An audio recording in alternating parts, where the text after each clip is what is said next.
Avant de rejoindre Denis Gravel, on va aller à Québec aussi, mais pour rejoindre Stéphanie, parce que dans la pause, ton Valentin s'est pointé avec un bouquet de fleurs.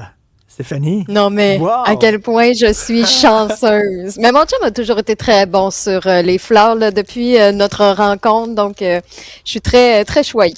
Ouais, mais ça, on haït ça, parce que là, il a mis la barre haute. Tu sais, moi, j'ai pas acheté de fleurs pour ma blonde, là, pas en tout. Là, c'est ça, on va avoir la cheap, nous autres. J'ai-tu oui. une bouteille de vin aussi? J'ai-tu bien vu ça aussi? Regarde, on est dans on va avoir une belle veillée. Wow. même si je me couche à 8h30, là, puis que je fais salut bonjour. C'est vrai, elle se couche à 8h30, elle se lève très tôt. Elle a porté son pyjama à pattes. Oui, dans son, ça, c'est un classique. Dans son baise en ville, qu'on dit. Oui, c'est ça qu'on appelle. C'est le terme. Dans ta mallette, dans ta valise. Merci beaucoup, Stéphanie. On va rejoindre bientôt Denis Gravel, là-bas, l'autre bord. Puis on a un gros sujet, Richard. Ben, écoute, j'en ai parlé tantôt avec Benoît Dutrisac lors de ma chronique que je fais dans son émission. C'est que toutes les études l'affirment, les gens adultes comme jeunes font l'amour moins souvent. Il y a même un livre qui a été écrit là-dessus qui s'appelle Sextinction, comme une extinction sexuelle. Extinction sexuelle, qui est par une neuroscientifique, une femme qui écrit sur tous les dossiers sexuels depuis longtemps. Elle a écrit un livre, elle a fait une grosse étude. Selon les sondages qui ont été faits aux États-Unis, un couple sur 4 aux États-Unis baise moins qu'une fois par mois. C'est Je ne sais pas si c'est des vieux couples ou des couples jeunes, cela dit, là, mais les gens sont crevés. Les gens sont stressés. Tiens, on les rejoint, là, donc Denis, Audrey et Véro. Bonjour! Salut! Je vais vous poser une question, vous n'êtes pas obligé de répondre, mais c'est quand la dernière fois que vous avez fait l'amour? OK, pas besoin de répondre. Très récemment, t'as 2 nouveaux couples sur 3. Je vais te dire hier, Richard. Là. La réponse est hier aussi. C'est ça. Tout le monde hier. T'as-tu d'autres questions de même? Vous autres? Non. Moi, c'est ce soir à 9h10. C'est écrit dans mon agenda. C'est ça. 9h10 ce soir. Il faut que je l'écrive dans l'agenda pour être sûr qu'on va le faire. Non? Mais l'activité d'après dans l'agenda, as-tu à 9h15, 9h20, 9h25? 9h12. Moi, j'ai été trop malade cette semaine, Richard. Oui, ça remonte un peu, tu vas dormir. Donc, je le disais, toutes les études l'affirment, les couples adultes comme jeunes font de moins en moins l'amour. Écoute, j'ai l'impression, Denis, Véro et Audrey, que finalement, le désir sexuel, c'est comme la faim. Tu sais, t'as faim, tu prends une pomme, tu manges, puis tu penses à autre chose. Là, on dirait, t'as un désir sexuel, ça va plus vite de te masturber devant Pornhub, ça prend 1 minute. La job est faite, puis tu penses à autre chose. C'est pas pareil. Tellement ta théorie, moi. Ben, est-ce qu'on a switché la quantité pour la qualité? Puis je m'explique. Oui. T'as 30 secondes pour soulager tes tensions. Au lieu de botcher une baisse de couple, ben oui, tu vas regarder Pornhub puis tu vas faire ce que t'as à faire, alors que tu vas attendre d'avoir du temps. Parce qu'on a des vies de fou, Richard. Moi, présentement, avec 2 petits gars qui, de plus en plus, se couchent tard. Puis quand on finit par les coucher, ben là, on se regarde et on se dit, hey, on est brûlés. Nous autres aussi, hein. Puis des fois, chez nous, c'est les enfants qui me bordent, là. C'est pas compliqué. Faut carrément faire de la négociation puis de la planification pour trouver la soirée où les deux, 1, on va avoir le goût, 2, on va avoir le temps, 3, on va avoir l'énergie. Tout ça parce qu'on est des machines de sexe, là, évidemment, là. C'est des marathons de 4-5 heures, oui, Richard. Mais... ça arrête pas. Je pense qu'un des gros problèmes, c'est qu'on prend plus le temps de mettre la table non plus. Tu sais, oui, t'es brûlé. Puis moi, j'ai pas d'enfant, là, fait que c'est sûr que ça enlève une couche définitivement, là.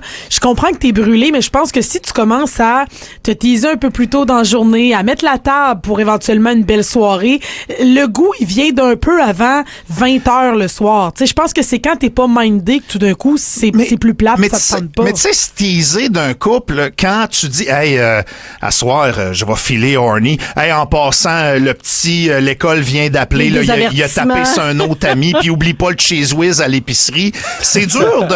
Ça peut être un tue l'amour. Mais pour vrai, c'est dur de garder le romantisme, puis d'essayer justement de garder la notion de couple allumé dans le beat de vie qu'on a. Essaye de rester allumé avec 45 minutes de vaisselle à faire après un souper. Non, moi, les affaires, là, tu sais, comme faire l'amour dans le lit conjugal, le soir, quand ta journée est faite, puis tu te couches, là, oublie ça, là. Non. Moi, ce que j'aime, c'est afternoon delight, comme on dit en anglais, là.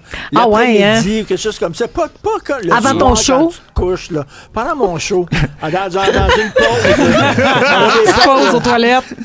L'après-cœur à l'émission, hein? Ouais, l'après-midi dans le mois où ni un ni l'autre écrivent pour le Journal de Québec pour le lendemain, là, c'est là que ça se passe. Bing bang, j'aime ça. Stéphanie, est-ce que tu as quelque chose à rajouter? En fait, c'est sur le texto, notre auditeur Étienne qui pointe plutôt nos cellulaires. Lui, il dit c'est cette maudite petite machine-là avec ses élans de dopamine qui nous accapare, puis toute notre attention va là-dessus, fait qu'il reste plus rien après pour festoyer puis avoir du fun. Oui. OK, j'ai une théorie. Ça se peut-tu que, tu sais, on n'aime pas attendre. On veut combler nos besoins tout de suite. OK? Fait qu'à un moment donné, ta blonde n'est pas prête, elle est occupée, tout ça, tu as un désir sexuel, tu règles ça tout seul, that's it, c'est fait. Puis elle, 1 heure après, quand ça y tente, ben toi, le chariot est passé, là, puis ça te tente plus. Ouais, peut-être. Mais l'appétit vient en mangeant, hein, Richard? Hey, dis de même, là, il y a du monde qui vient de prendre le clos à Québec. Non, mais regarde. C'est ça que je disais, il y a des nouveaux couples autour de la table. Elle a raison, quelque part. Mais, moi, je trouve qu'il y a une drôle de dichotomie aussi en ce moment. On n'a jamais autant parlé sexe, mettons, dans un podcast, dans un balado, dans des émissions. On parle de sexe positif, de consentement, plein d'affaires. On est comme soudainement une génération très éveillée sexuellement, mais on baisse de moins en moins. Moi, on dirait que je la comprends pas, cette dichotomie-là. Moi non plus. Puis particulièrement chez la jeune génération où de plus en plus, il y a des jeunes qui ne sont pas capables d'avoir une vraie relation sexuelle avec un vrai être humain. Ils idéalisent ce qu'ils voient dans la pornographie avec certains goûts, certaines positions. Mais ils pensent que c'est ça, faire l'amour. Ils prennent pas attention à une partenaire. C'est incroyable comment on est passé d'un extrême à l'autre en espace de quelques années. Nous, quand on était jeunes, c'était la quête de voir un bout de sein dans un film qu'on t'épait tard le soir. Les gars, vous trouviez le catalogue Sears dans la portion des sous-vêtements sexy à cause des sous-vêtements qui étaient en dentelle puis que vous pouviez peut-être deviner quelque chose au travers. On écoutait un vieux film français de 1974. La fille avait du poil partout puis ça nous dérangeait pas. Je veux dire, on regardait ça puis on se disait, bon, ben ça va faire, c'est tout ce qu'on a. Maintenant, les jeunes, très rapidement, ont tout vu. Puis ils voient même des choses qu'ils sont pas capables de concevoir. Fait qu'il y en a beaucoup que par leur utilisation d'Internet puis par la consommation quotidienne de pornographie, ils arrivent à des âges très jeunes, là, 22, 23, 24 ans, Richard, puis ils arrivent devant une vraie personne et ça ne leur dit rien. Ils sont pas capables d'avoir d'érection, ils sont pas capables d'avoir de relations sexuelles parce que ils ont été, je sais trop pas... exposés, trop... brûlés par la pornographie, c'est rendu trop banal peut-être de juste avoir un moment de tendresse avec un autre être humain. Ouais, c'est ça. Banal puis aussi violent. Hein? Cette semaine, on a reçu quelqu'un à l'émission. Il y a une étude de la direction de la santé publique de Montréal qui parlait que chez les adolescents du secondaire, il y a une grave augmentation de la violence dans le couple, incluant la violence sexuelle.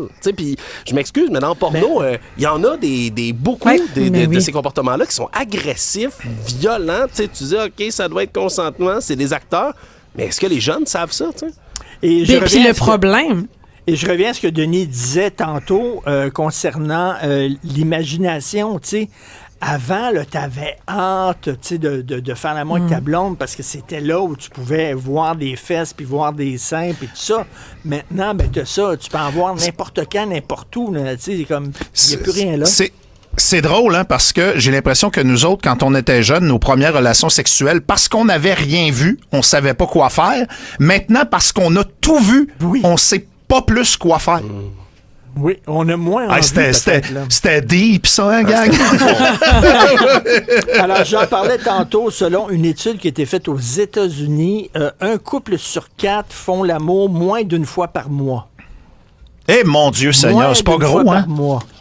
Non. Mais écoute... Ensemble, mais j'ai l'impression qu'il y en a qui s'amusent ailleurs dans ces couples-là. Peut-être, D'ailleurs, c'est le vieux gag. Là, tu sais ce que Bill Clinton dit à sa femme après avoir fait l'amour? Chérie, j'arrive à la maison dans 1 heure.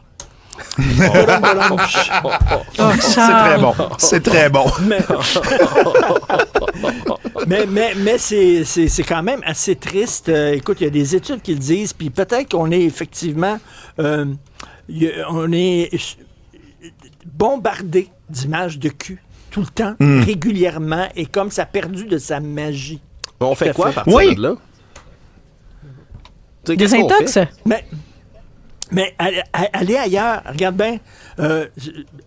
On va ailleurs? On va voir ailleurs. Allez ailleurs dans un autre lieu. Quand tu voyages, par exemple, je sais pas, quand avec ma blonde, on se paye un week-end à Québec. On n'est pas chez nous, on n'est pas dans nos affaires, on est dans un autre endroit, puis tout ça, puis c'est trippant. Dans la chambre d'hôtel, c'est plus le fun qu'à la maison, dans la chambre qu'on voit tout le temps. Je me rappelle un des épisodes de l'excellente série Black Mirror sur Netflix où l'essentiel de la vie et l'essentiel de la sexualité se déroule maintenant en mode virtuel.